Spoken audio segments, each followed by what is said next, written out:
His friend Mabee came out here, and he started building this house. Now this has been dated 1705 by borings taken from the beams in the basement, and this is the house he built, this room. It is laid stone with plaster. The family lived here generation after generation from when the house was built, or maybe even before, till 1923. In 1923, there were two women who had inherited, and neither one was going to farm it. So they had tenant farmers from 1923 until 1993. In 1993, the Historical Society was given the gift by George Franchier, and George was the son of one of those women, one of those two women, and he was a banker in New York City, and he gave us the property, and he was rich and had nobody to leave it to, so he left it to all of us, which is very fortunate. The beams are original. You know, they're each a tree, I guess. The floor is original. They tell me, I've never been in the cellar. There is a cellar. This is a Dutch fireplace. Now this had over the years had been dismantled, taken apart, but you can see that this beam is larger than the other beams, and so the archaeologists confirmed that there was a Dutch fireplace here, so it's been reconstructed. And the family never threw anything out, so the artifacts you see in here are original. They even saved this mantle board. We think that they probably would have built two small fires here. There's no walls. The chimney at the time went straight up through. You could see sunlight. There's no damper, no way to control the thing. But it has been, over the years, has been closed off so that what was an empty attic in colonial times is now bedrooms. The skirting probably would have been a little bit lower. If you see pictures from the time, the early Dutch pictures, that's the way they built it. And then this was an attempt to control the smoke. So we had a young couple from Holland here a couple of years ago, and she walked into this and she said, it's like my grandmother's house. So it is pretty typical of the way Dutch built. The other interesting thing is you can see those notches in there. We thought that this was, we believe that this was a Dutch oak bed. They would have had an enclosed cupboard-like affair, and the adults would have slept here. I don't think I said that Mabee came here with 8 of his 10 children and his wife. 8 children slept on the floor, and the parents would have slept in the privacy there. And that's it. There's their kitchen. There's their table.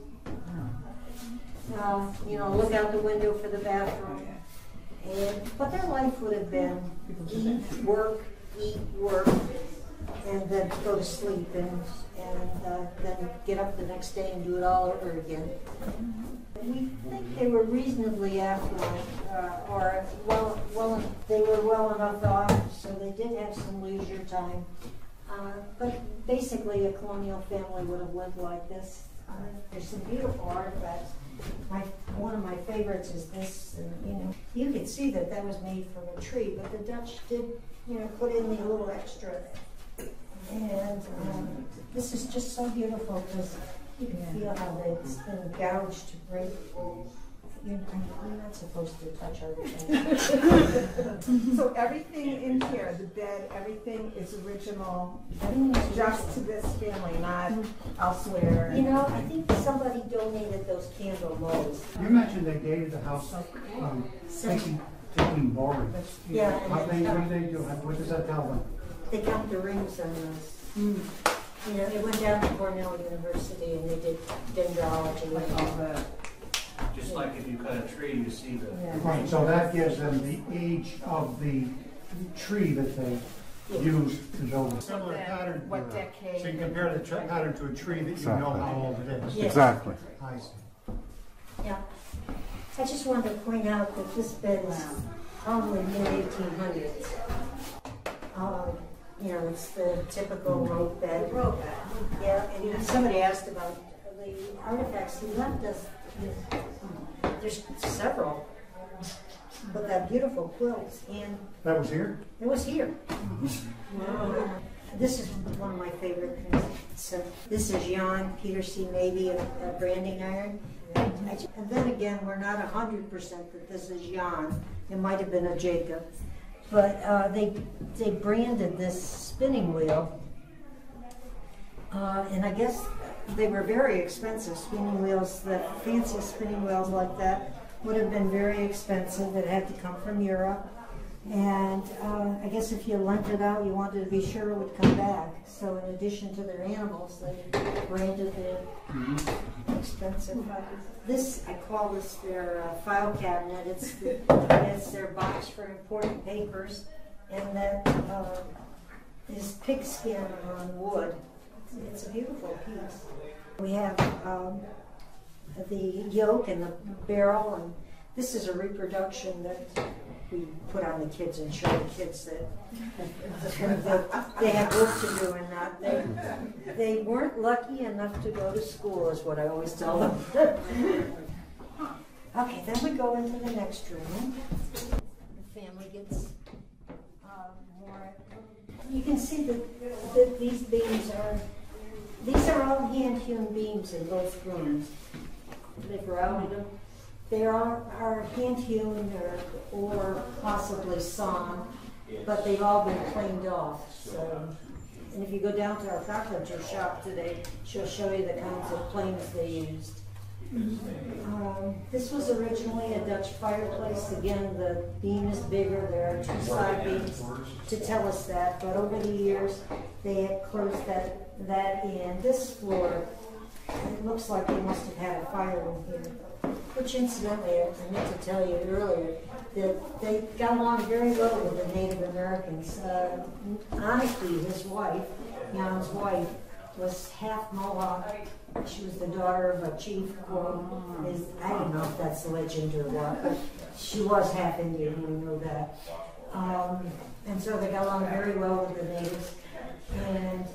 And this building is stone, so it survived all these years.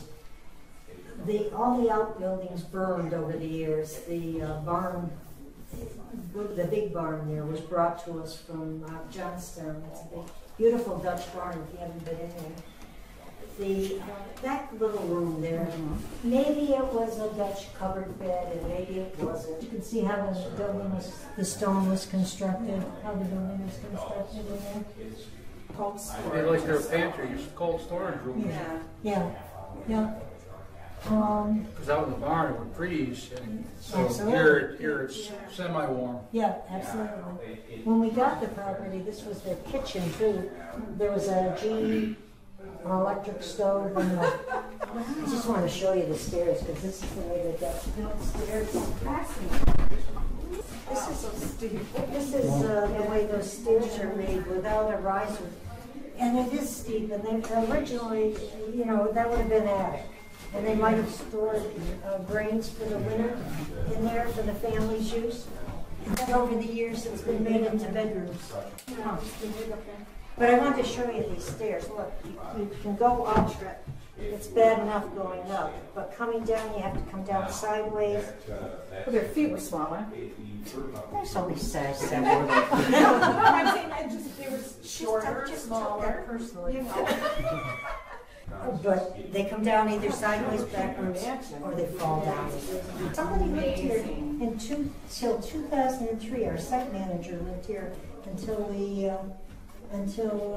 from when we were given the property until 2003 when he took a better paying job. No, It's amazing. it is amazing. We're going into the next building. There's a place down in Albany.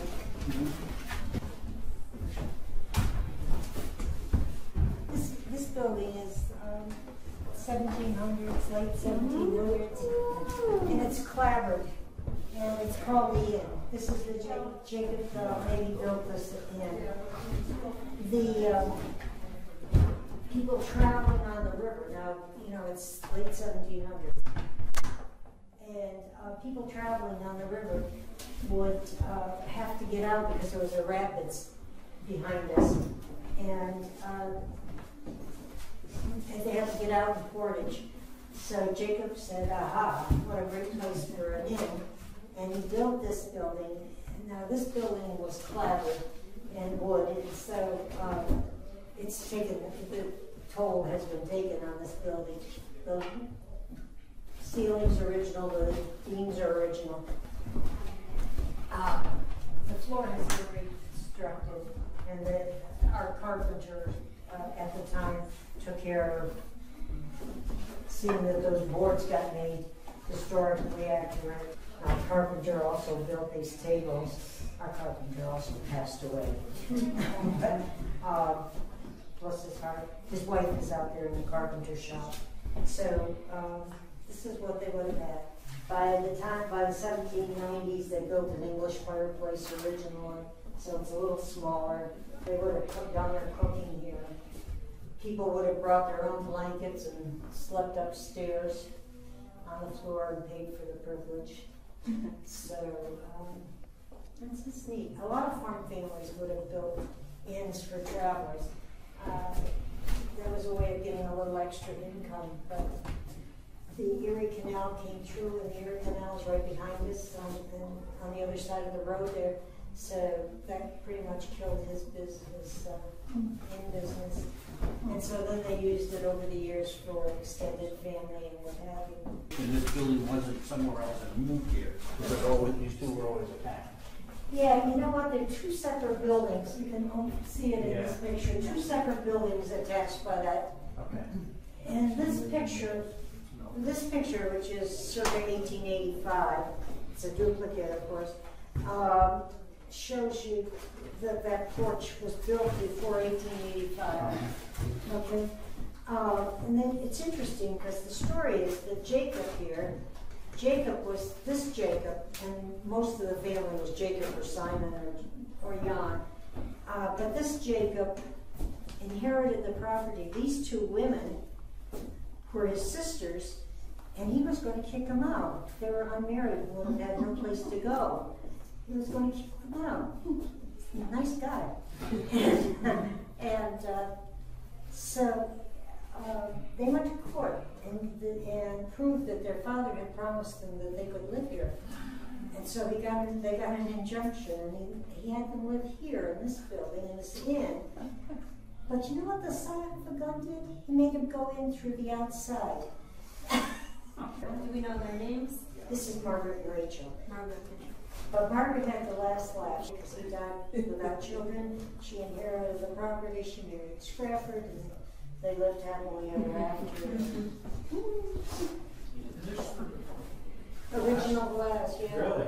Original glass, and I wanted to show you my favorite thing in the whole place is that Simon's name is scratched here, and Jacob's name is scratched on that lower panel.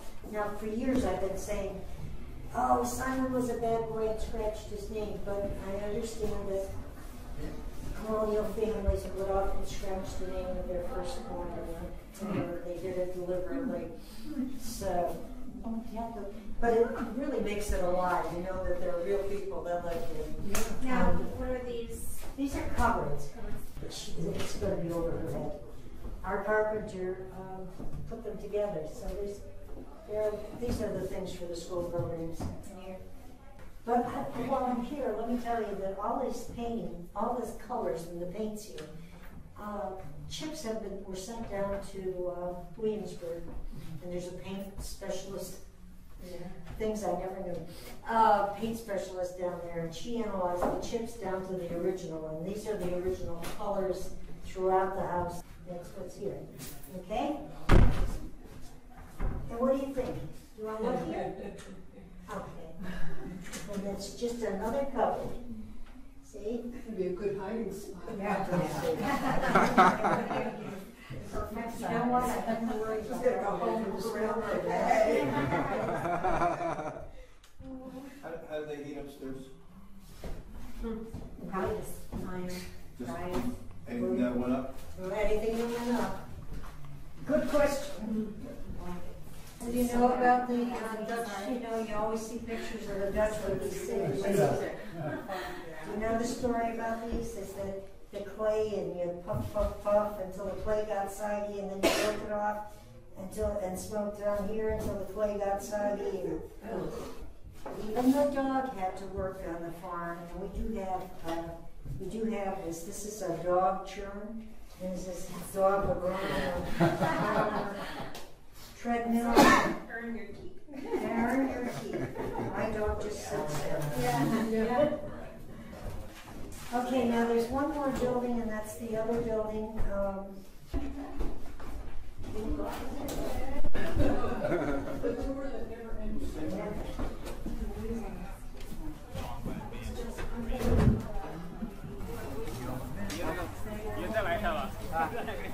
It was probably mid to early 1700s, and when we got the property, we thought it had been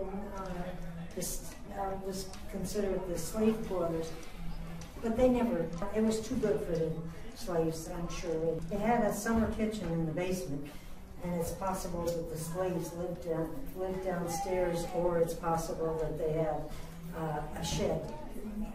All the outbuildings burned over the years in here. They did use it over the years for extended families. A mother-in-law lived here until she was 93. But this was also a Dutch fireplace. You can see the beams and the fireplace downstairs is open, and that's where they used to cook. But otherwise, it's still a big open chimney up there. You can barely see through the hole. The one thing that's really fascinating in here is this cabinet. And if you look at this cabinet, it's just beautifully made. Come around at these shelves. See they've been cut out, so you can reach way in. Oh, or you can have something tall, or you can slide something down. Smart. But you said they're fancy. Look, that they've been rounded, and they didn't need to put this in. This doesn't add much to function. It adds to the aesthetics, I guess. Yeah. And it's really neat. So you know they didn't build this for the big slaves. Yeah, that is, for us short people. Exactly. These nails, these nails we were going to touch on those. Yeah, they are probably used. They were probably herbs for drying. It was a drying shed. Yeah, at one point. And you can see this. They tell me is because somebody shot off a shotgun. About the cannonballs. No, cannonballs are because we use this part of our school program, and we have a group of musicians who do colonial music for them. It's really neat. They weren't found on the grounds, or? I don't think so. No. There were two brothers that came to Manhattan, or New Amsterdam in the early 1600s, and the family eventually made their way north. And then, so every Mabee, no matter how they spell it, E-Y-I-E-E-E, M-A-A, Mabee, whatever they spell it, came from those two brothers. So it's 400 years of family. They did have slaves here. New York State freed the slaves in 1828. There were a lot of them carried. And there were a lot of realize that. They had to clear this property and all those stones that they laid. So we have a reproduction here because that's also part of our school program. We have a reproduction here of one of the slaves escaped to Cato, and he was willing to pay $30 for the return of Cato. That's a lot of money for 1798. That's a lot of money that he was willing to pay. Yeah, That's huge. and we know that there's a slave Jack that earlier slave in the French and Indian Wars. Jack went north to Fort Edward and west to Fort Blaine or something. Mabee's crops, grains for the soldiers, and his horse and his, so he came back. It couldn't have been, life couldn't have been that off. And yet, it's slavery. We have a reenactor, Jack, who was talking about life here, and he said, and a kid said, "Did you mind being a slave?" And he said, "Well, look at me." He says, "I'm better fed and better dressed than a lot of the white folks." He said, "But when all is said and done, I'm still a slave." And, it really gets your heart, doesn't it? Yeah. Harry Yeah, had a lot of slaves, and then they became free, and so when you look at the census, you go, what? No, we never talk about it here in our schools, or I don't know if we talk about it anymore. I never heard it. I never knew it until I started here. No, There was a market at the library there. There was a slave market in Scotia. Yes. It's unbelievable. Yeah, isn't it? It is. But the library is the slave quarters for the Glenn Sanders mansion. And there is a tunnel that goes underground to the Glenn Sanders mansion. I didn't know that. Yeah. And there was a slave that was in the library house years ago with them, and he stood out, he played his fiddle, and the family paid him not to play his fiddle. So he must have been atrocious. I can get that job. I can do that work. Okay, that's the tour. Now, the barn, I told you, was 1780 or something like that. It's a Dutch barn. It was brought here from Johnstown, the framework. And then the clapboard, I guess the walls were,